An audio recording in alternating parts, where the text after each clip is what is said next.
Good day, ladies and gentlemen. My name is Tabam Buduzana, and for my presentation today, I will be discussing the Higher Education Act 101 of 1997 and how the Northwest University has implemented this act in its institution. So, the Higher Education Act sets out rules for how institutions of higher learning should be governed in South Africa.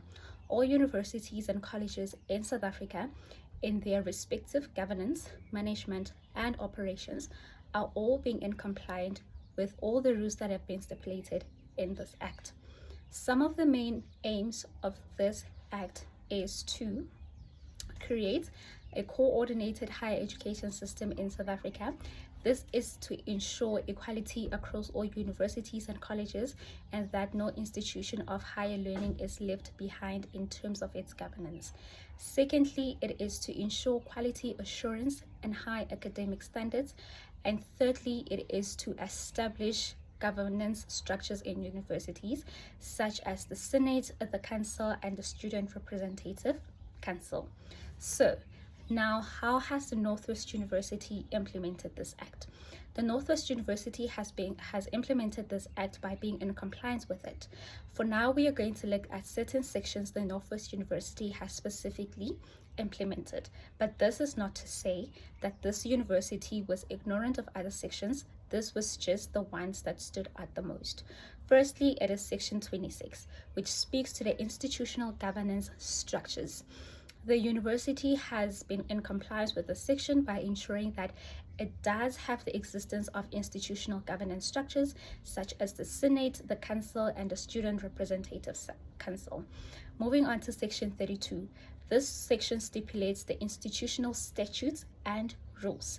The NWU has been in compliance by establishing their own NWU statute and institutional rules of which the institution is governed on.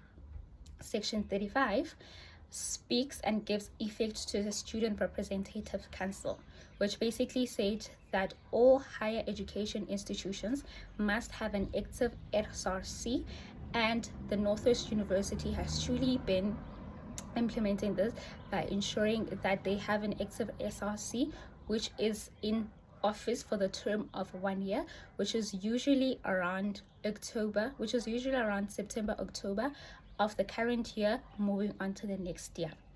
Section 36 speaks to the disciplinary measures. Now, the NWU has implemented this part by having their own document, which is termed the Manual on Student Discipline. This manual stipulates the transgressions and actions that students may engage in, which may lead to them being summoned to a disciplinary hearing. This manual also stipulates how the student who's going to the disciplinary hearing has the right to bring their own evidence, witnesses, or even have a legal representative on their behalf. Now, this legal representative can come from the SCC, which is the campus SRC, or the institution SRC as a whole, which is usually the legal officer. If not, it can also be a legal representative who is external. We also have section 65C. Now, this one speaks to honorary degrees, and it stipulates that the university can confer an honorary degree, to any person whom it deems fit. Now, the implementation of this specific section has been witnessed, I think, in the past few years when the Northwest University gave an honorary degree to Coach Rassie Erasmus of the Springboks, the South African rugby team. Moving on to how effective this implementation has been in the Northwest University. The implementation of this act has truly been effective because we were able to witness transparent governance in the institution of NWU. This is because the students there within the SRC and the campus SRC are able to hold their management, which is now the Senate, the Council. They are able to hold them accountable and responsible for everything that they have said they will do. And also the management is also able to give feedback to the student on what was able to be done, what was not able to be done, and how they can move on from that part. Which challenges has the university faced in terms of implementing this act? In the past few years, one of the campuses of MW faced a challenge in which the current serving campus SRC were relieved of their duties during the term of their year. Now, this left that specific campus without an active campus SRC for quite some months.